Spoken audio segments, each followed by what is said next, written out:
खान जो हैं वो चीड़पन देंगे और सब कुछ जो है वो निकल जाएंगे ऑल क्रॉस, और बड़ी ज़बरदस्त परफॉर्मेंस दी दोनों स्पिनर्स ने। पहले बात कर लेते हैं नुमान अली की। नुमान अली 5 विकेट ली, बहुत मुबारक हो।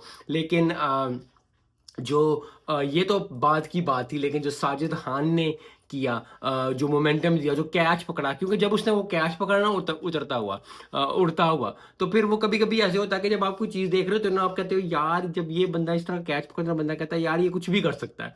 तो वो एक बस बन गया हुआ है। अल्लाह उस पर उसी तरह की रहमत रखे, अल्लाह उसी तरह ही नुमान अली पे भी 5 विकेटें ली, ज़बरदस्त परफॉर्मेंस दी।